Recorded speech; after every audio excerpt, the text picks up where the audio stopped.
Hello, this is my second video to my Rapture series.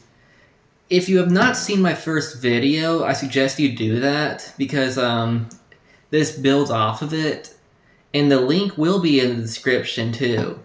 So if you haven't seen that yet, where I talk about 1 Thessalonians 4 verse 16 through 17, I advise you to do that right now. Now in this video, I will be dealing with Revelation 3 verse 10 and 1 Thessalonians 5 verse 9 and 1 Thessalonians 1 verse 10. Now, this one verse, I will start off as the Revelation one, and I'll provide context to it. But first off, I'll get it up and I'll read it.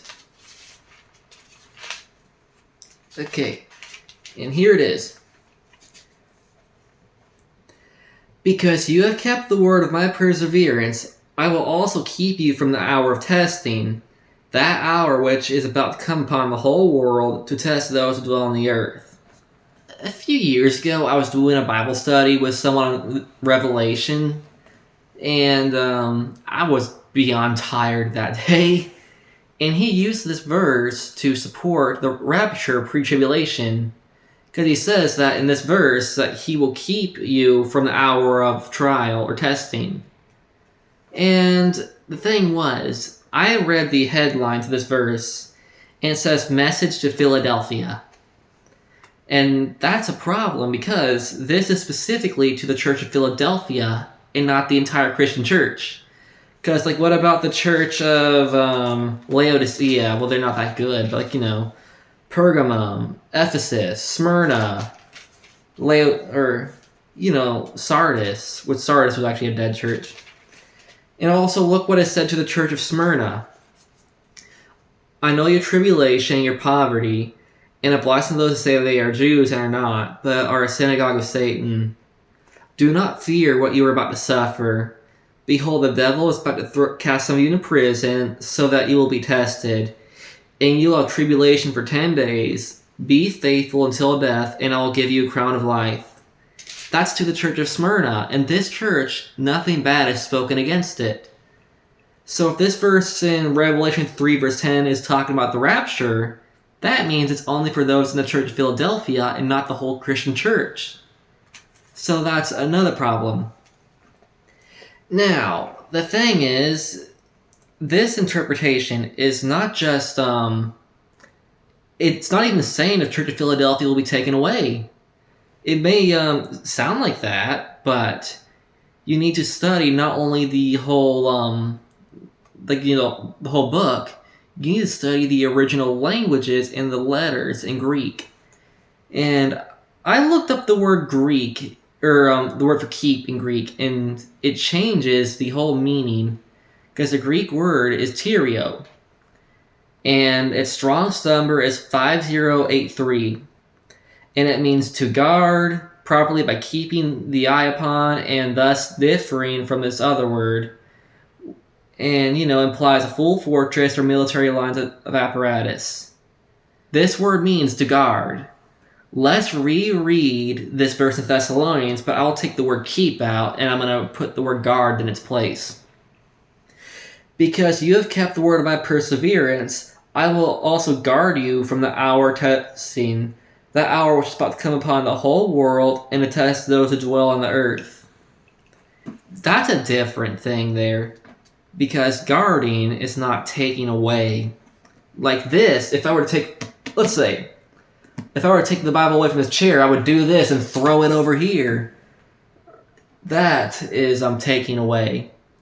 If I were to guard it, I would be doing this, and I might not be removing it from its spot, but I would be protecting it from whatever. Let's say there's a battlefield, and there's this one woman in the middle of it. She's in danger, and let's say a knight comes and takes her away from that battlefield. Then, he takes her away. Now, let's take another analogy. Let's say he guards her, and instead of taking her away, the knight covers her with his body and prevents her from getting hurt. That is guarding. Look at the Israelites in Exodus when God punished Egypt. 7 out of 10 of those plagues did not even affect the Israelites. It only affected the Egyptians. By definition, God was guarding the Israelites. And this is what he's going to do to the Church of Philadelphia. He won't remove them, but he'll guard them. And Matthew Henry, the famous commentary on the Bible, this is what he says about the passage on Thessalonians, or this passage in Revelation. Those who keep the gospel at a time of peace shall be kept by Christ in the hour of temptation. And the same divine grace that has made them fruitful in times of peace will make them faithful in times of persecution. Christ promises a glorious reward to the victorious believer. Matthew Henry did not view this verse as supporting rapture, or even the Church of Philadelphia being taken away. He simply viewed it as the Church of Philadelphia being protected. So that's not a good interpretation of this verse. Now, on to the one in Thessalonians. Well, I'll start with 1 Thessalonians 10. 1 verse 10. And to wait for his Son from heaven, when he raised from the dead, that is Jesus, who rescues us from the wrath to come. 5 verse 9. For God has not destined us for wrath, but for attaining salvation through our Lord Jesus Christ. Now, the main argument here is that this word wrath is talking about the Great Tribulation. And there is a problem with that. And before I do that, I'm going to open up some more verses. I'll explain this one in Revelation. Revelation 6, verse 17. Okay, got it up. For the great day of their wrath has come, and who is able to stand? That's like what the people said. It's at the 6th seal. The thing is, this is the people talking here, and it's like the only time this word is used in Revelation. And this is the 6th seal punishing the wicked. The church is not mentioned in this verse, because this punishment is specifically towards the wicked, because the church will be guarded during this time. And then you have Revelation 16, verse 1. Then I heard a loud voice from the temple saying to the 7 angels, Go out on the earth and pour the 7 bowls of wrath of God. This word, in the Greek word in Revelation 16, verse 1 is different. And it is the Greek word thumos. Now, thumos is completely different from the verse in Thessalonians, which is orge. Here's what thumos means in Greek. Its number is 2370. Passion, fierceness, indignation, wrath. This is the word in Thessalonians, orge. Desire, violent passion, implication or punishment, or anger. So orge, which is the verse used in Thessalonians, is different than thumos. Not the same word in Revelation.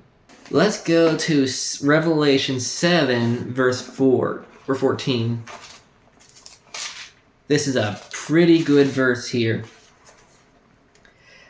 And I said to him, My Lord, you know. And he said to me, These are the ones who come out of the Great Tribulation, and they have washed their robes and made them white in the blood of the Lamb.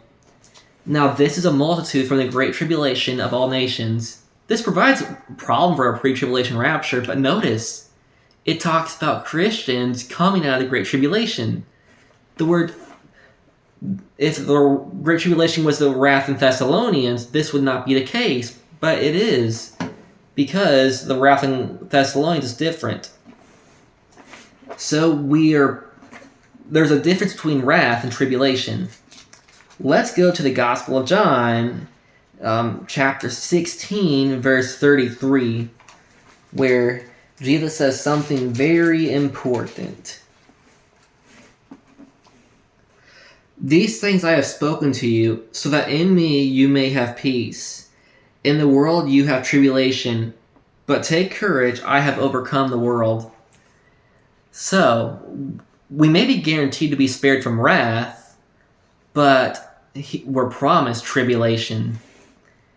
And the Greek word for tribulation here is thlipsios. And thlipsios, I will see what it means real quick. Anguish, burden, persecution, tribulation. Completely different from wrath. Thlipsios is not orge. Because we're promised to escape orge, but we aren't promised to escape thlipsios, or that is tribulation. Let's go back to the verse in Thessalonians. For God has not destined us for wrath, but for obtaining salvation through our Lord Jesus Christ. And there's two conditions here. Salvation and wrath. There is a big difference between those. Because wrath is punishment. Tribulation is persecution. For God did not send His Son into the world to judge the world, but that the world may be saved through Him. He who believes in Him is not judged. He who does not believe has been judged already, because he has not believed in the name of the only begotten Son of God. And there you have punishment already, or wrath. Now, if you go to Jude, it provides even more context to the word wrath in Thessalonians. All right. Let me look that up. Jude 7. Just as Sodom and Gomorrah and the cities around them, since they in the same way as these indulge in gross immorality and went after strange fish, are exhibited under fire of the great punishment. And, this is the wrath of God. The wrath of God is the lake of fire. We are not destined to wrath, that is like fire, but rather we are destined through salvation through Jesus Christ. But through Jesus we will face tribulation, and we may even face a great tribulation someday if it's in our life, but we will overcome the great tribulation, like those in Revelation 14 did too. But we are not appointed to wrath in the lake of fire. We are appointed to salvation with Christ. So this verse in Thessalonians about us not being appointed to wrath does not prove the rapture. And that will be it for this video. Next video, I'll be talking about Corinthians 15, verse 51 to 52. And also, I think I'll be talking about... That'll be it. I'll be talking about the ones being taken away and left behind. That will be it for this video, and I hope you all enjoyed it. Bye.